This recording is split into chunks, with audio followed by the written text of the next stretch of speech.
Welcome to Bible Breeze, your place to enjoy free daily readings of the Bible. Today, we will be continuing our journey through the New Testament in Matthew chapter 5.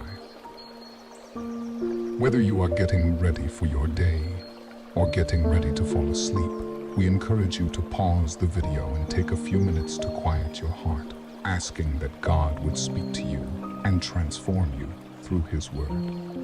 With that, let's begin.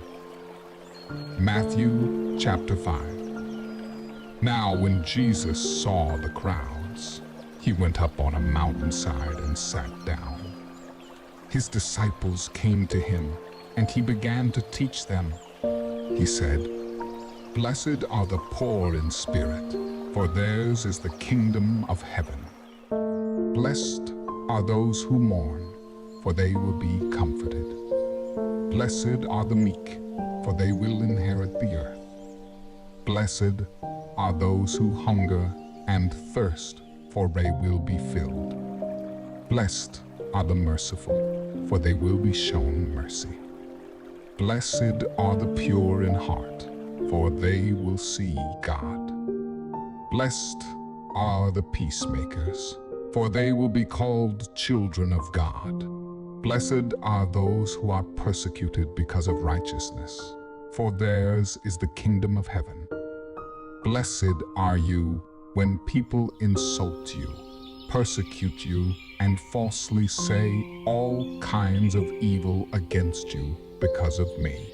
Rejoice and be glad, because great is your reward in heaven. For in the same way they persecuted the prophets who were before you. You are the salt of the earth. But if the salt loses its saltiness, how can it be made salty again? It is no longer good for anything, except to be thrown out and trampled underfoot. You are the light of the world. A town built on a hill cannot be hidden. Neither do people light a lamp and put it under a bowl. Instead, they put it on its stand, and it gives light to everyone in the house. In the same way, let your light shine before others, that they may see your good deeds and glorify your Father in heaven. Do not think that I have come to abolish the law or the prophets. I have not come to abolish them, but to fulfill them. For truly, I tell you, until heaven and earth disappear, not the smallest letter, not the least stroke of a pen, will by any means disappear from the law until everything is accomplished. Therefore, anyone who sets aside one of the least of these commands and teaches others accordingly will be called least in the kingdom of heaven.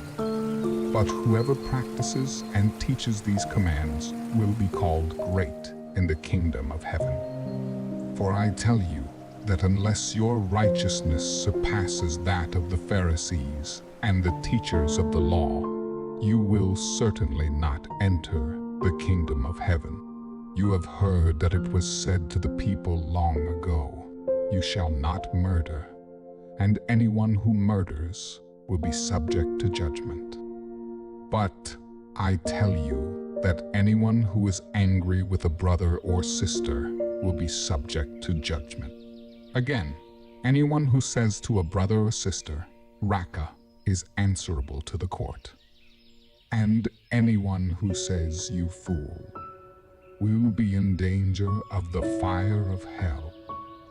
Therefore, if you are offering your gift at the altar and there remember that your brother or sister has something against you, leave your gift there in front of the altar. First, go and be reconciled to them. Then come and offer your gift. Settle matters quickly with your adversary who is taking you to court. Do it while you are still together on the way, or your adversary may hand you over to the judge, and the judge may hand you over to the officer, and you may be thrown into prison. Truly, I tell you, you will not get out until you have paid the last penny. You have heard that it was said, "You shall not commit adultery." But I tell you that anyone who looks at a woman lustfully has already committed adultery with her in his heart. If your right eye causes you to stumble, gouge it out and throw it away. It is better for you to lose one part of your body than for your whole body to be thrown into hell. And if your right hand causes you to stumble, cut it off and throw it away. It is better for you to lose one part of your body than for your whole body to go into hell.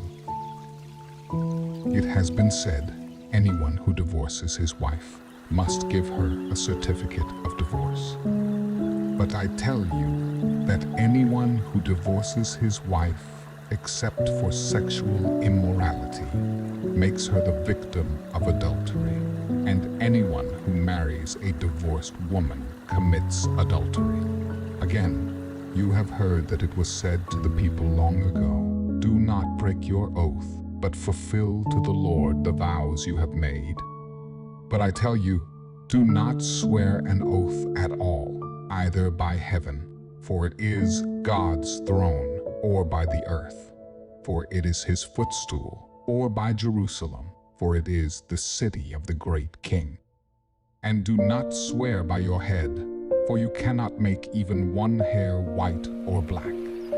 All you need to say is simply yes or no. Anything beyond this comes from the evil one. You have heard that it was said, "Eye for eye and tooth for tooth." But I tell you, do not resist an evil person. If anyone slaps you on the right cheek, turn to them the other cheek also. And if anyone wants to sue you and take your shirt, hand over your coat as well. If anyone forces you to go 1 mile, go with them 2 miles. Give to the one who asks you, and do not turn away from the one who wants to borrow from you. You have heard that it was said, "Love your neighbor and hate your enemy." But I tell you, love your enemies and pray for those who persecute you, that you may be children of your Father in heaven. He causes his sun to rise on the evil and the good, and sends rain on the righteous and the unrighteous. If you love those who love you, what reward will you get? Are not even the tax collectors doing that? And if you greet only your own people, what are you doing more than others? Do not even pagans do that?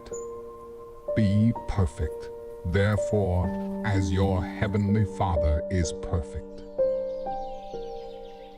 Thank you for joining us for today's reading.